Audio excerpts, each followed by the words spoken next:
Fibromyalgia, the mosaic of treatments. I believe that those of us with central sensitization, that is, fibromyalgia and chronic fatigue,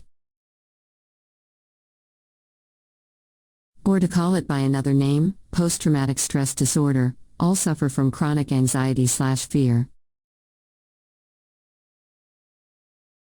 These terms are, in my view, interchangeable.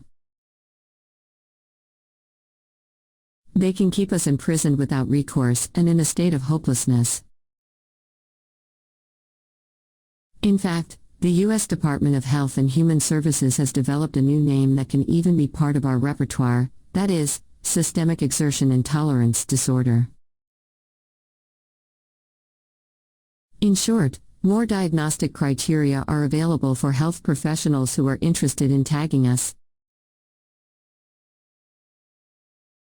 It is true that we have little energy along with our other challenges, but are we just a collection of symptoms? For almost a decade now I have been writing about how those of us with these conditions have options regarding a better quality of life.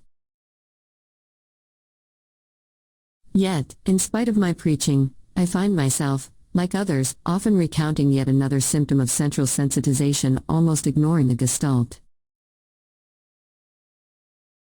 Note for example the hundreds of comments or hits I have on the two most popular scripts: 1, itching, and 2, tingling and numbness of arms. One would never have imagined that these two symptoms would be so problematic. Yet, those of us who suffer from specific symptoms focus on them often to the exclusion of what can be done to improve our daily lives.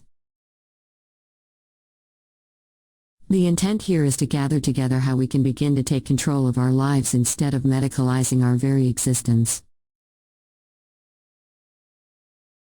After all, I have often written that central sensitization is not a disease but a disease. This is a summary of the mosaic of treatments.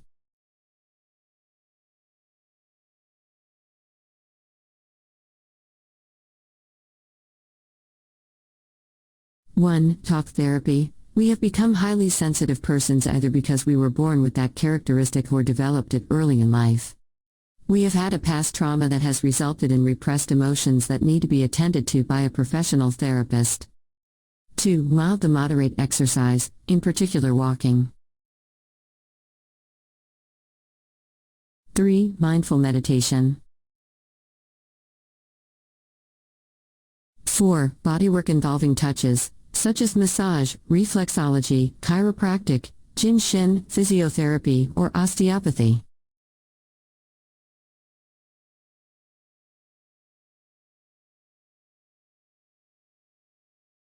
5. Movement therapy such as Qigong, yoga, and Tai Chi. 6. Avoid overstimulating and stressful situations as much as possible. 7. Taking on a new, repetitive, creative undertaking that will help us change our brain, drawing, painting, quilting to name a few.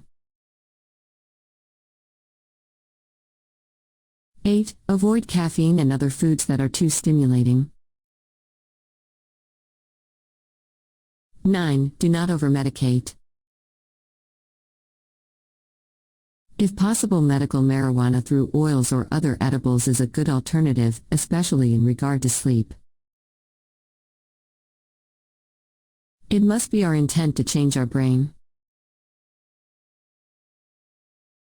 Unless we embrace the concept of neuroplasticity, that is, the capacity of our brains to change, and understand that it is up to us to become the masters/mistresses of our fate, we will live forever in fear and hopelessness, dwelling on symptoms. On a personal note, I must practice what I preach. It isn't easy. Kindly subscribe to our YouTube channel.